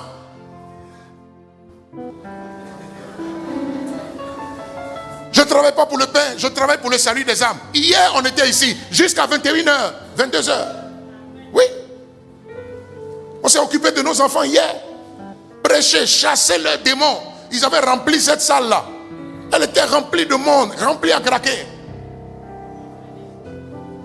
On est resté ici hier, priant pour eux, prêchant Jésus pour leur salut. Ce n'est pas vos enfants, c'est vos enfants, non? Oui. Là où l'homme a échoué, Dieu suscite d'autres hommes pour combler le vide. Alléluia. Oui. Combler nos manquements, combler nos faiblesses, leur accorder le salut que toi et ton mari, vous ne pouvez pas leur donner. Oui. C'est pour ça que Dieu nous a suscités. Et je suis fier de servir Dieu. Je suis fier de servir Dieu. Je suis fier de servir Dieu. Je suis honoré de servir le Seigneur. Je suis honoré de servir la cause de Jésus. Je suis honoré de servir mon Père spirituel. Je suis honoré de prêcher ici parce que c'est lui qui m'a envoyé. Donne-moi un amen puissant. À cause de vous, on va s'habiller comme les jeunes gens, alors qu'on n'est pas jeunes. Dis amen. Donnez la photo. Regarde comment ils étaient sapés. Maman.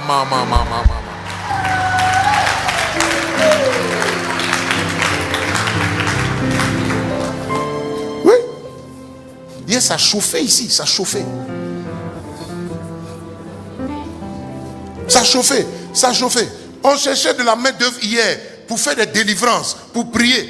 Toi, tu es assis là. Est-ce que tu sais que tu as un don de guérison? Tu as un don de délivrance. Tu as la capacité de chasser les démons. Mais tu viens t'asseoir ici tous les dimanches, tu crois tes yeux, tu penses que tu es sérieux. Tu n'es pas sérieux. Tu n'es pas encore sérieux. Lève-toi, tu vas servir Dieu cette année. Lève-toi, tu vas prier pour les gens. Lève-toi, tu vas encadrer les nouveaux. Donne-moi un amen ici.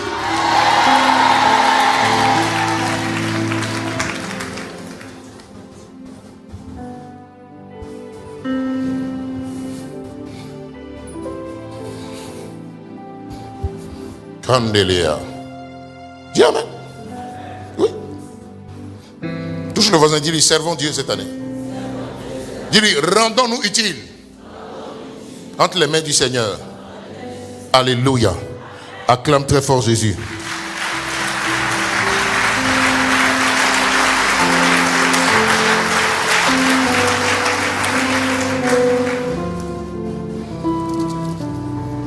Qui est béni ce matin? Qui est béni ce matin? Alléluia. Alors pourquoi est-ce qu'il est important de devenir la postérité? Il est important de devenir la postérité, c'est parce que c'est par la postérité que les bénédictions se perpétuent. Dis amen. Dieu ne confie pas la bénédiction à celui qui n'est pas la postérité de son père. Si. Tu es son fils. Mais entre fils et postérité, il y avait une différence. C'est pourquoi Jacob en avait 12. Mais la postérité de Jacob, on a lu, non? C'est qui? Joseph. Dis-moi Joseph. Que quelqu'un devienne le Joseph de sa famille ici. Tu as reçu le salut de Dieu pour sauver ta famille. Tu as reçu le salut de Dieu pour impacter tes frères. C'est toi que Dieu a choisi. C'est toi qui l'as sélectionné parmi tes frères pour les sortir des ténèbres, pour les sortir du célibat, pour les sortir de la mort, pour les sortir du péché. Toi, tu es le Joseph de ta famille. Il dit, ce n'est pas vous qui m'avez envoyé ici, c'est Dieu qui m'a envoyé. Et il m'a envoyé pour ce jour-ci où je dois vous sauver. Sauver. Il dit, il m'a envoyé devant vous pour vous sauver.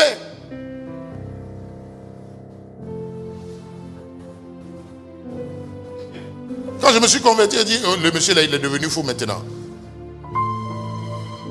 Il dit, Dieu lui a parlé, il a laissé son travail pour servir Dieu. On savait que rien de bon n'allait sortir de lui, mais finalement, on a eu raison. C'est le puits qui lui est arrivé maintenant. Amen. Hey! La sagesse de Dieu est folie pour le monde. La sagesse de Dieu est folie pour le monde. Vous pouvez commencer négligemment, vous pouvez commencer petitement, vous pouvez commencer minable, misérable. Écoutez-moi, la Bible dit concernant Jésus-Christ qui est le salut de l'humanité, qu'il est sorti d'une terre desséchée, il n'avait rien pour nous plaire, son aspect n'avait rien pour nous attirer nos regards. Pourtant, c'était le bras de Dieu.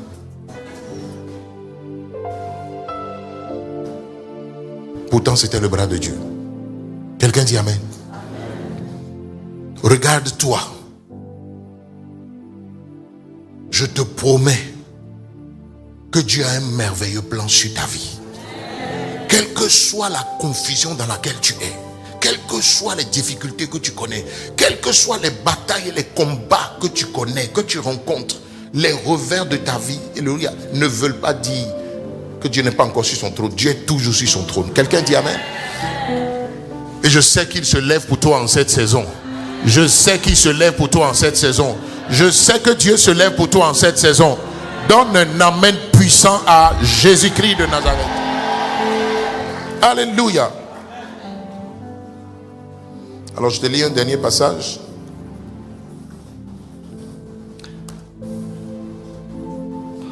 Je vois des Isaac ici. Je vois des Joseph ici. Je vois des Isaac ici. Je vois des Joseph ici. Dans le nom de Jésus. Lève la main, toi qui es actif ou active dans ta tribu. Tu vas là-bas, tu sais. Quand il y a le service, tu sais. Lève la main, je vois. Ton patriarche, ta matriarche te connaît. Lève la main. Tiens-toi debout même, je vois. Vos patriarches, il y a certains qui sont là-haut. Ils vous voient.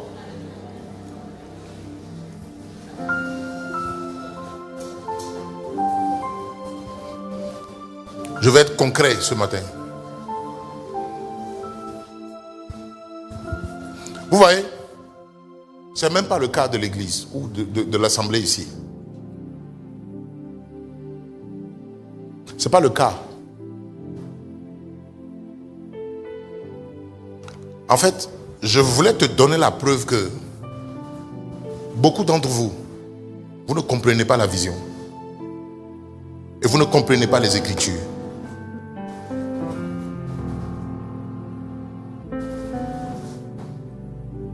Si tu n'es pas encore actif dans cette maison, si tu ne sers pas encore Dieu comme il faut, je veux mettre ça au compte du fait que tu ne comprends pas la vision. Parce qu'il y a des églises où on ne te demande de rien faire. Mais vase d'honneur, la vision de l'apôtre Sanogo veut que nous tous, nous devenions un vase entre les mains du Seigneur.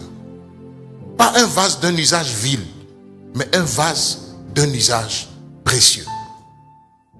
Un vase sanctifié, propre à toute bonne œuvre.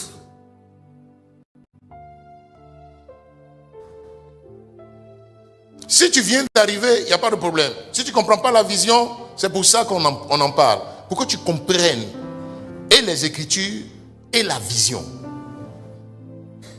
Nous sommes une église conquérante.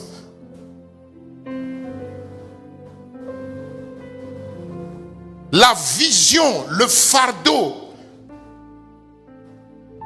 qui brûle dans le cœur du pasteur Sanogo depuis que je le connais, c'est le fardeau des âmes.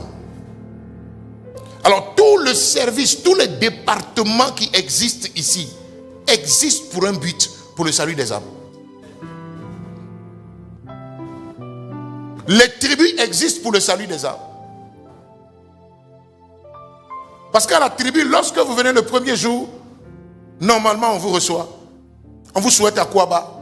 Et vous avez un vis-à-vis, un patriarche. Vous avez des frères à qui vous pouvez parler. Quand tu arrives dans une église de 1000 personnes, tu ne sais vraiment pas à qui parler. Tu ne te retrouves pas. Mais le premier jour où on t'a reçu, il y avait le département de Amis des Nouveaux qui vous a reçu, qui vous a donné à boire et puis à manger un peu quand même. Alléluia. Il y en a qui sont allés là-bas 4 fois. Finalement, on les a reconnus comme n'étant plus de nouvelles personnes. Donne-moi un amen bien. Parce que nos croissants sont intéressants quand même. Amen. On continue de servir les croissants. Non, restez debout, reste debout, reste debout. Si c'était pour te donner l'argent, tu allais rester debout. Dis amen. Oui.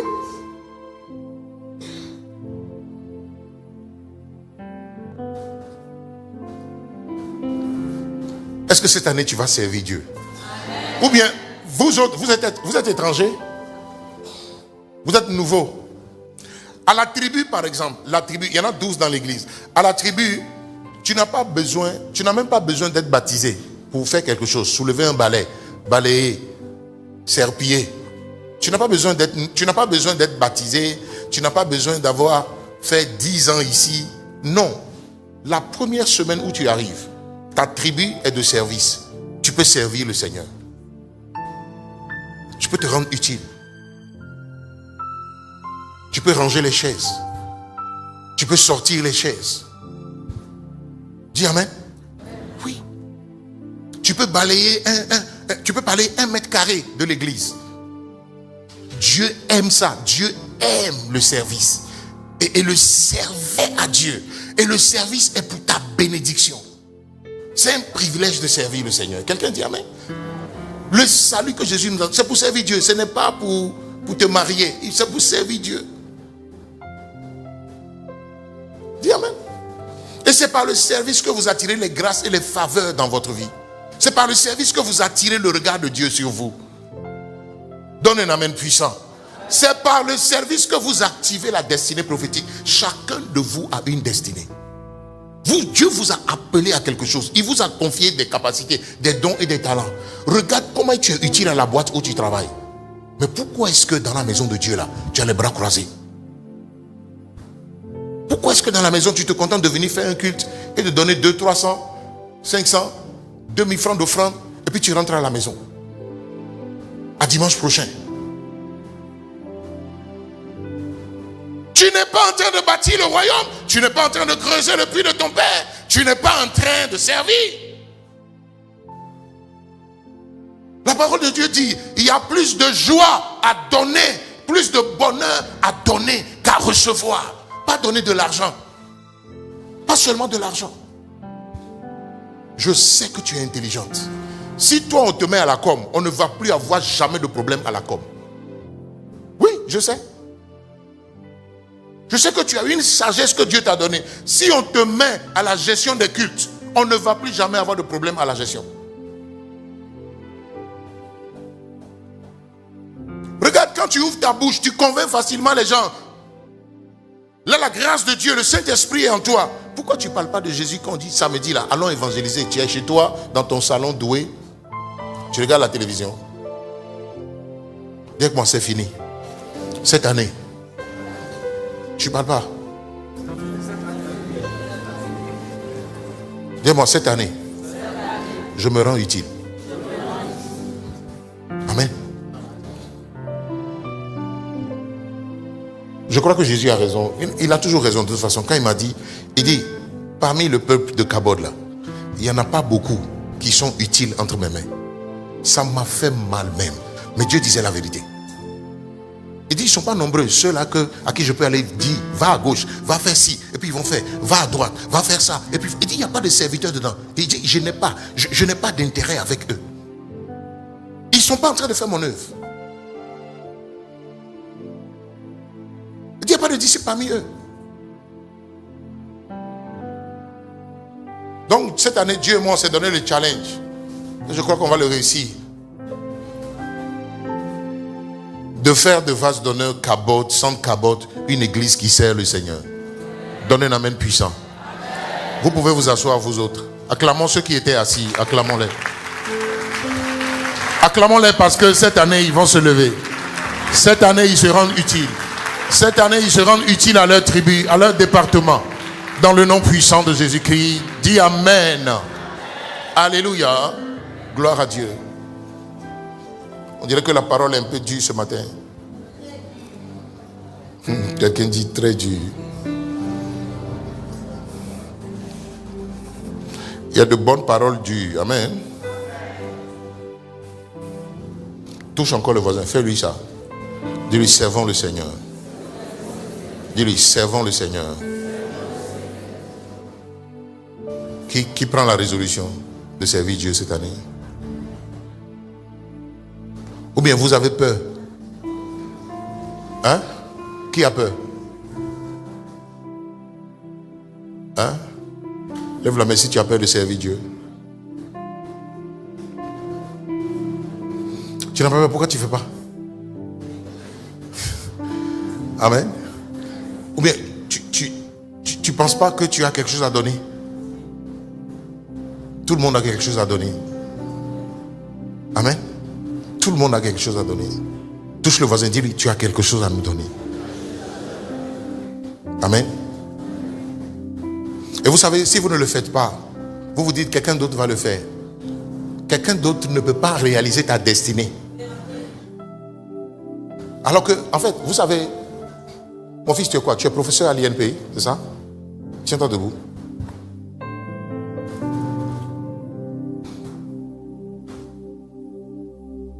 La destination d'une vie, c'est Dieu qui l'a écrite. Le but d'une vie, c'est Dieu qui l'a écrite. Tu vois, tu es professeur à l'université, ça c'est ce que ton cœur a voulu faire peut-être dans la vie. Mais si ton métier ne devient pas utile entre les mains de Dieu, toi et ton métier, si vous ne devenez pas utile entre les mains de Dieu, et que tu n'es que professeur d'université dans l'église, tu n'auras pas de récompense au ciel. Tu risques même de rater le ciel. Quelqu'un ne sait pas ça.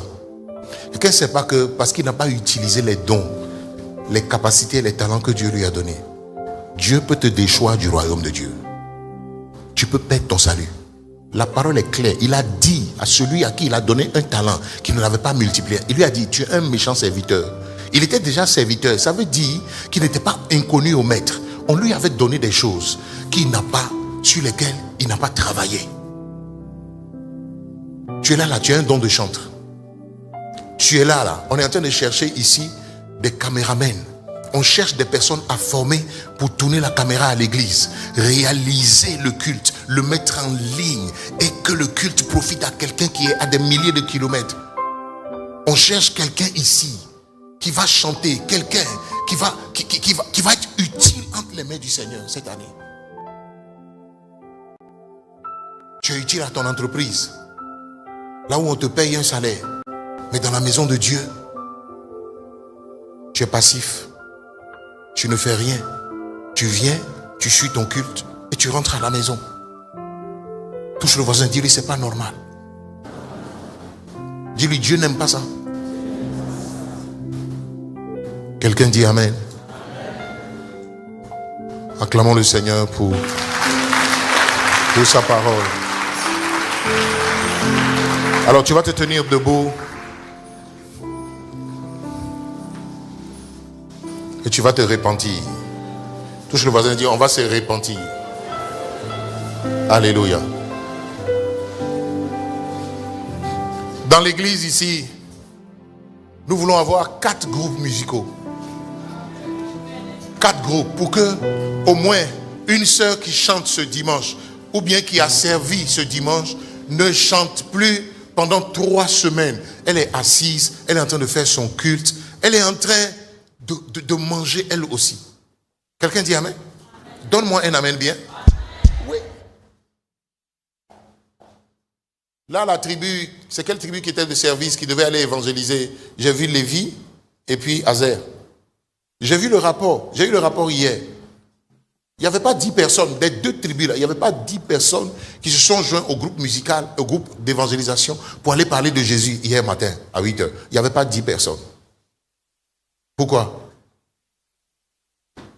On ne se soucie pas de ce qui plaît à Dieu, de ce que Dieu veut, de ce pourquoi Dieu nous a amenés dans cette église. Nous nous soucions de nous-mêmes, du manger et du boire. Que Dieu nous garde, qui garde nos enfants, qui protège nos familles. Il n'a qu'à nous bénir dans notre travail. Dieu, lui, n'a pas de besoin. Il ne nous a sauvés pour rien. Il nous a sauvés pour nous seuls, notre bien-être. Qui fait des enfants dont il n'attend rien?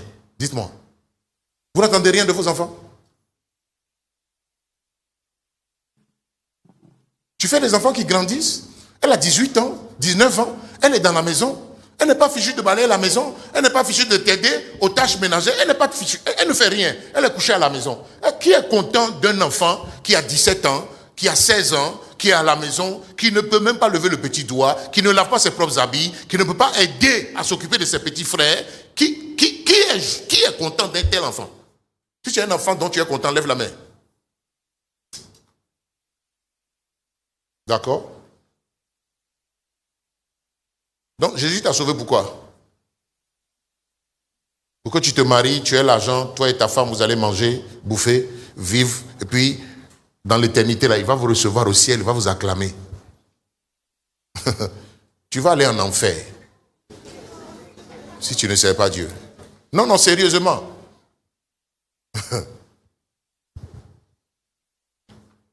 Akéréos, vous êtes là?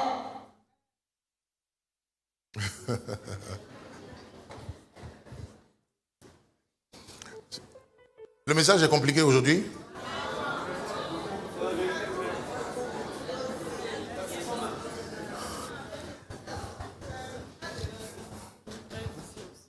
Dis Amen. Oui. Isaac, pour perpétuer la bénédiction de son père, a compris par le Saint-Esprit que les puits de son père, qui avaient été fermés, combattus et fermés, il devait les restaurer. Donnez-moi le passage. Vous savez ce qu'il a fait? Il a restauré les puits de son papa. Mais il leur a donné les mêmes noms que son papa avait donnés. Qu'est-ce que vous comprenez par là? Il a été fidèle dans la gestion de l'héritage que papa lui a laissé. C'est pour ça que Dieu lui a donné son propre héritage. Il a compris qu'il ne pouvait pas être la postérité de son père si il ne travaille pas à la vision que Dieu a donnée à son père, que les ennemis de son papa ont combattu. Dis Amen. Est-ce que vous êtes de vase d'honneur ou bien vous êtes de passage? Si vous êtes de vase d'honneur, joignez-vous à moi, nous allons servir le Seigneur cette année. Dis Amen. Si tu es d'ici, arrête de jouer au... Bon, bref. Amen. Deviens utile. Rentre dans un département. Va faire académie. Depuis, on parle d'académie. C'est là où on apprend à connaître les rudiments de la foi, à connaître le Dieu que nous servons. Pour mieux le servir, vous ne pouvez servir un Dieu que vous ne connaissez pas. On parle d'académie, tu n'es jamais allé là-bas. Tu dis, on a fini l'école, on va venir faire l'école encore. Tu as fini quelle école? Tu n'as pas fini. Tu as compris? Tu n'as pas fini. L'école de Dieu, c'est la vie, c'est toute la vie. Dis Amen. Mets une main sur ton cœur. Et dis-moi, Seigneur, je suis un peu rebelle. Je ne t'aime pas assez. Non, il faut parler, hein. Dis-moi, Seigneur, au travers de la parole, j'ai découvert aujourd'hui que je t'aime en parole seulement. Je ne t'aime pas assez parce que je ne te sers pas. Seigneur, je sais mes intérêts. Je sais servir mes intérêts. Mais je ne sais pas servir tes intérêts à toi. Seigneur, délivre-moi de ce cœur égoïste qui ne pense pas aux intérêts de mon Père.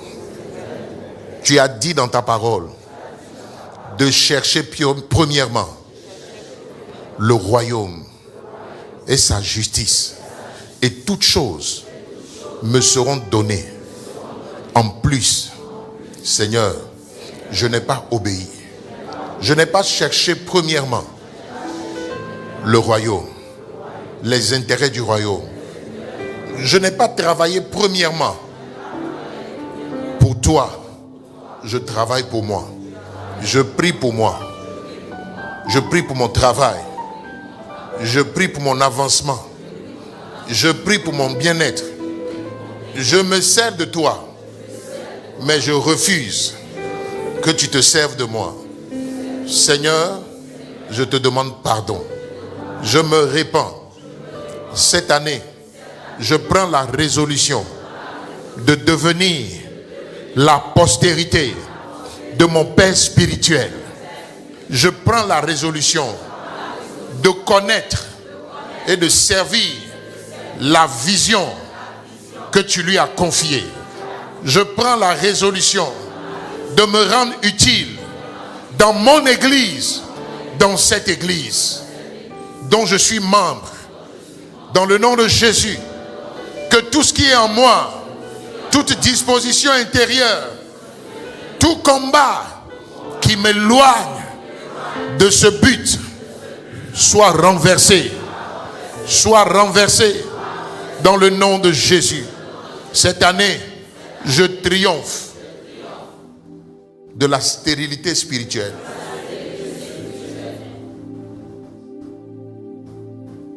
Fais-moi la grâce de porter du fruit, d'abondants fruits.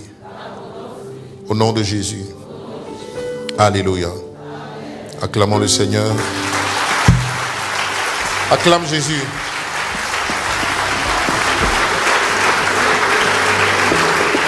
Alléluia. Amen.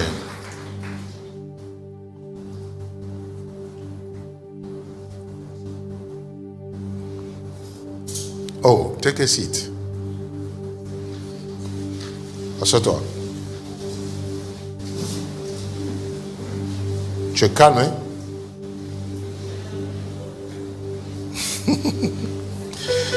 Amen. Je te donne 2 versets, tu peux les noter. Jean 15, verset 16. On n'a pas pu les lire. Luc 13, verset 6 à 7. Jean 15, verset 16. Il dit, ce n'est pas vous qui m'avez choisi, mais moi je vous ai choisi et je vous ai établi afin que vous alliez et que vous portiez du fruit et que votre fruit demeure. Afin que ce que vous demandez au Père ou ce que vous demanderez au Père en mon nom, il vous le donne. Alléluia. Donc, maman, ça sous-entend que beaucoup de prières ne sont pas exaucées parce que nous ne portons pas du fruit. Il dit, si tu portes du fruit, tout ce que tu vas demander au Père, il va te donner. Amen. Oui. Luc 13, versets 6 et 7. Ça, c'est la parabole du figuier stérile que Jésus a demandé, que le maître a demandé de couper. Je crois que Dieu plaide encore pour que Jésus plaide encore pour que Dieu laisse quelqu'un cette année en espérant que la personne porte du fruit. Alléluia. Dis Amen. Gloire à Jésus. Merci Seigneur pour ta parole. Au nom de Jésus. Amen. Alors tu vas prendre une offrande.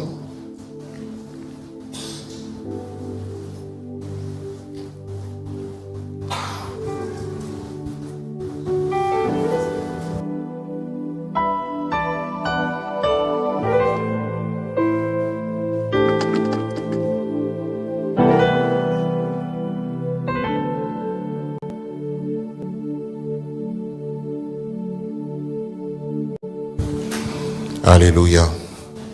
Alors prends ta dîme. Prends ton offrande. Nous allons rendre grâce au Seigneur. Est-ce que Dieu t'a fait du bien cette semaine? Est-ce que tu as vu la main de Dieu? Est-ce que tu as vu la grâce de Dieu? Qui a payé sa facture de respiration, c'est-à-dire d'air, cette semaine? Qui a payé? Qui a payé? Tu n'as pas payé? Donc tu as respiré gratuitement. Dis à moi, hey, c'est la grâce de Dieu. Amen. Se porter bien ou être guéri quand nous sommes malades, c'est la grâce de Dieu. Dis Amen. Pouvoir être ici aujourd'hui, c'est la grâce de Dieu. Tu as pu travailler toute cette semaine, c'est la grâce de Dieu. Amen. Une nouvelle semaine commence. C'est la grâce de Dieu.